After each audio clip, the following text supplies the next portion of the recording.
Hello friends, welcome to my channel. आज मी तुम्हाला दाखवणार आहे एकदम परफेक्ट नानखटाई बनवण्याची रेसिपी। त्यामुळे रेसिपी कुठेही स्किप न करता पूर्ण रेसिपी नक्की बघा। नानखटाई बनवण्यासाठी एका मिक्सिंग बाउल मध्ये इथे मी 1 कप पिठी साखर घेतलेली आहे। पिठी साखर नसेल तर घरातल्या साखरला मिक्सर मध्ये वाटून ती घ्यायची आहे, पण मेजरमेंट एकदम परफेक्टच घ्यायचे आहे। आता मी ते 1 कप पिठी साखरला बरोबर 1 कप साजूक तूप घेतलेला आहे। इथे डालड्याचा वापर न करता तुपाचा वापरच करा।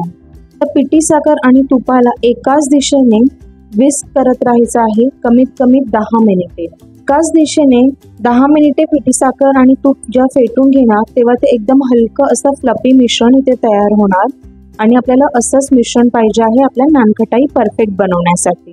आता फेटून तयार केलेल्या मिश्रणामध्ये इथे मी 1.5 कप मैदा ऍड केलेला आहे।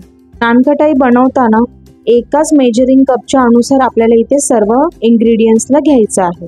मिश्रणामध्ये 1.5 कप मैदा ऍड केल्यानंतर आता मी या मिश्रणामध्ये अर्धा कप बेसन टाकले। मी 4 टेबलस्पून रवा टाकलेला आहे। तर इथे मी जो घरातला नॉर्मल रवा आहे तो यूज केलेला आहे। तुम्हाला जर का बारीक रवा यूज करायचा असेल तर तुम्ही तो केला तरीही चालेल।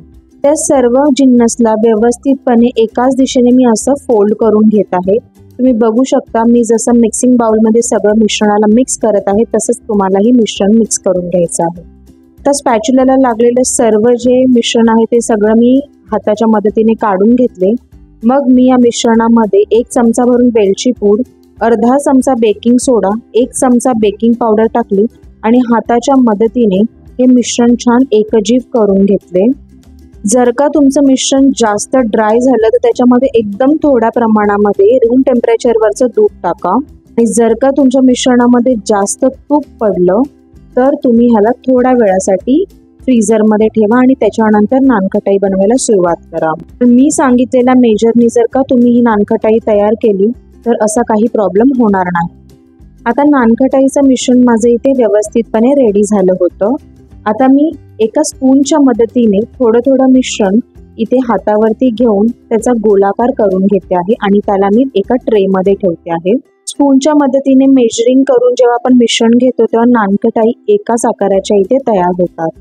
तर थोडं थोडं करून सर्व गोळे इथे मी तयार करून घेतलेले आहेत आणि ह्यांना आपल्याला फ्लॅटन नाही करायचं आहे। जेव्हा आपण त्यांना बेक करणार तेव्हा ते ऑटोमॅटिक फ्लॅटन होऊन जाणार। ट्रे मध्ये तयार करून ठेवलेल्या सर्व नानखटाईवरती मी इथे थोडं थोडं काजू, पिस्ता, बदामाचे काप लावत आहे। साइड बाय साइड मी ओव्हनला प्रीहीट करायला ठेवलं होतं 180 डिग्री सेल्सिअस वरती 10 मिनिटांसाठी। ओव्हन प्रीहीट झाल्यानंतर मी हा ट्रे ओव्हन मध्ये ठेवणार आणि 10 मिनिटांनंतर मी ट्रे हा बाहेर काढला आणि पुन्हा मी 5 मिनिटांसाठी ठेवला। असेच 15 मिनिटे मी या नानखटाईला बेक करून घेतलेले आहे। आता तुम्ही बघू शकता एकदम खस्ता आणि खुसखुशीत अशी माझी नानखटाई इथे तयार झाली आहे। ती मी एका प्लेटमध्ये इथे काढून घेते आहे। जर का तुमच्याकडे ओव्हन नसेल तर तुम्ही सेम प्रोसेस गॅसवरती सुद्धा करू शकता।